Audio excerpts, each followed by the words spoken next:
Bonjour Pierre. Bonjour. Pierre Lotin. Je suis contente de te rencontrer, Pierre, de visu, parce que la dernière fois, on s'était eu par téléphone, ouais. par visio. Ouais. Je te retrouve pour le film de Emmanuel Courcol, En fanfare. Il y a 15 jours, j'ai appris que j'avais une leucémie. Ah merde.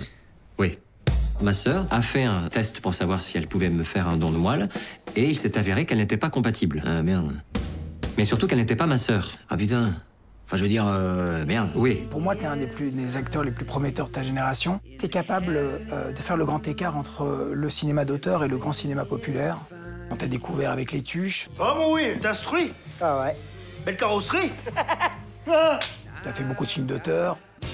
Je trouve que tu brilles d'une lumière noire dans beaucoup des derniers films. Là, je pense à La Nuit du 12, par exemple, de Dominique Moll, jusqu'au film d'Ozon. Là, maintenant, avec le film de Courcol, que tu retrouves. On attend tout le temps, nous. Tout le temps. On passe notre vie à attendre. On attend les parloirs, on attend la promenade, on attend la famille, on attend tout. Et Ozon, quand vient l'automne, c'est votre deuxième collaboration. Ta mère, elle est triste et c'est dégueulasse ce que tu fais avec son petit-fils. De quoi tu te mêles? J'aimerais savoir comment tu viens au cinéma. Bah, généralement à pied ou en taxi, quoi. Mais ouais, en plus, il y en a un pas très loin de chez moi, donc du coup, généralement, ouais, j'y vais plus à pied, quoi. Vraiment? Non, comment je viens au cinéma? Bah, à la base, moi, je voulais faire l'armée. Et un jour, mon père, il me fait bah, tu sais faire qu'un truc, c'est faire le con, donc tu vas en faire ton métier. Et du coup, bah, je me suis rendu compte que j'aimais bien, quoi. Il y a quelque chose chez toi d'assez ténébreux. Et en même temps, j'ai l'impression que ta sensibilité profonde, c'est la comédie. Ah ouais, non, c'est vrai, ça. Ah ouais.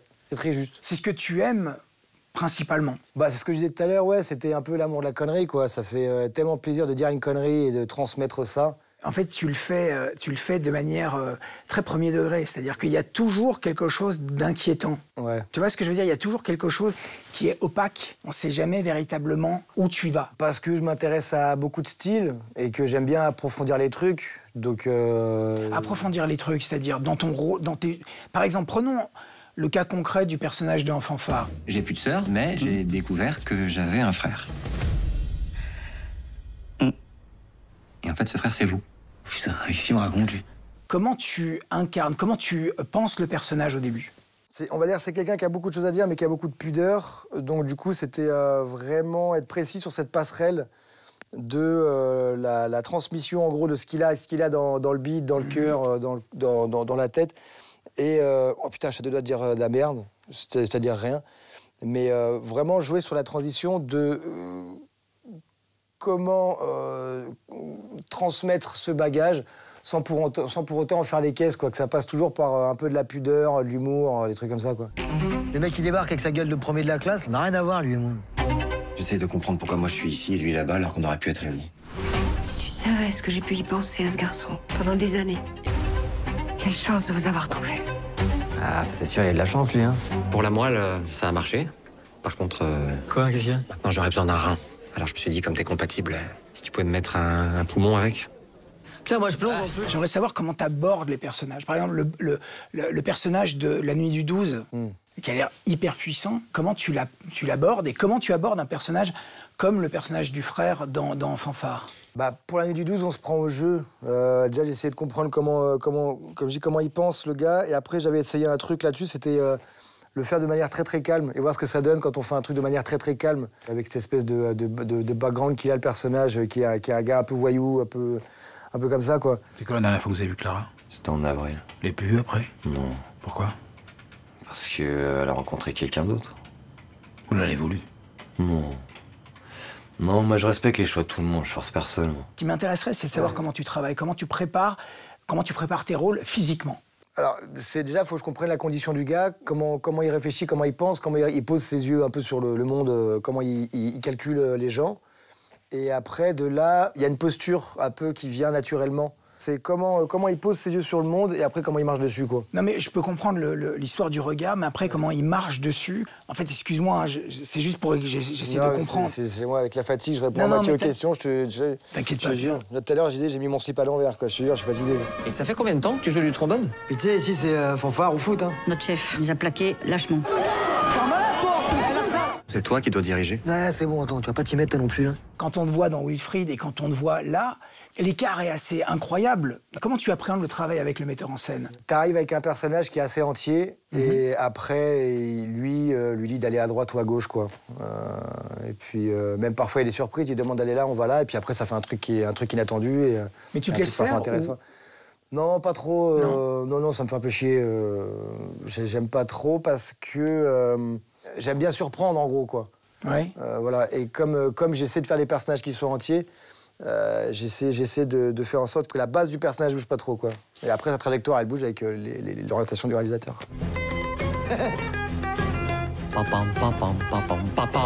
Mais c'est super, Jimmy, c'est super. Qu'est-ce que c'est super, on t'entend rien. Ah non, mais je te vois, ça le fait grave. Oh. Tu vois?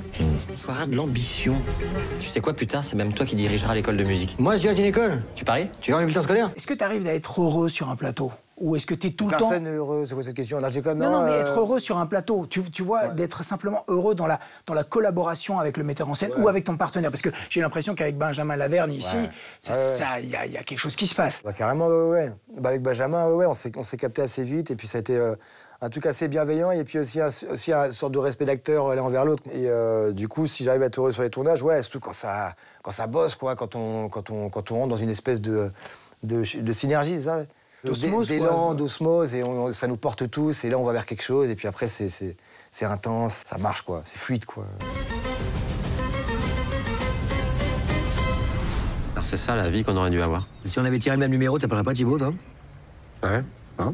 Tu m'appellerais comment? Je sais pas, moi, un prénom normal, genre Jordan, un truc comme ça. Ah ouais. Est-ce que tu as déjà été vraiment content ou très malheureux d'une interprétation que tu as pu faire dans un film? Alors très malheureux, non, parce que je joue pas ma vie, mais content, ouais. Les films qu'on a pris, c'est des bons tournages, c'est des bons films, et dans les bons films, forcément, si c'est des bons films, c'est qu'on a fait du bon taf, et si on a fait du bon taf, on est content. Je te remercie beaucoup, Pierre. Merci, mais si j'étais pas clair, mais désolé, on est fatigué, j'ai bu 4 cafés. Non, c'était très bien. Je te remercie beaucoup, je te souhaite vraiment le meilleur, le plus gros succès possible. Merci à toi, merci. Cette semaine dans les salles, père, fils, tante, nièce, sœur ou ami, tout le monde passe du grand sourire aux larmes.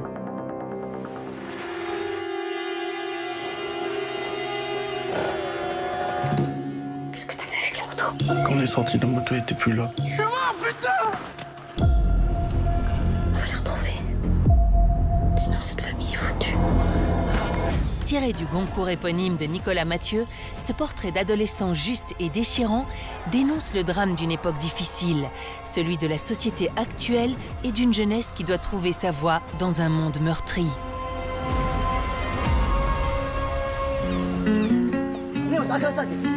ვინმე სვეძე, ვინც შეიძლება ჩემ დიშვილს იცნობდა. თავის თავს თეკლას ეძახის. ბანსებზე ბაზრობს რა იქიდან რომელიღაცაზე. ნამდვილად. ქალბატონო, ანუ თქვენი დიშვილის მოსაძებნად სტამბოლში მიდიხარ? მისამართი მაქვს მე. შეიძლება მიწამოვიდე. Inquiète de ne plus la voir, une professeure à la retraite part à la recherche de sa nièce Tekla dans les quartiers populaires d'Istanbul. Multiprimé pour Et puis nous danserons, le réalisateur Levan Akin signe une nouvelle ode à la tolérance.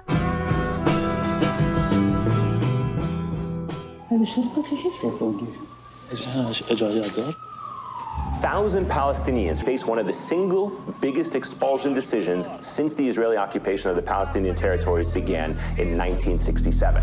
مسافة رياضة هي المكان اللي كبرت فيه.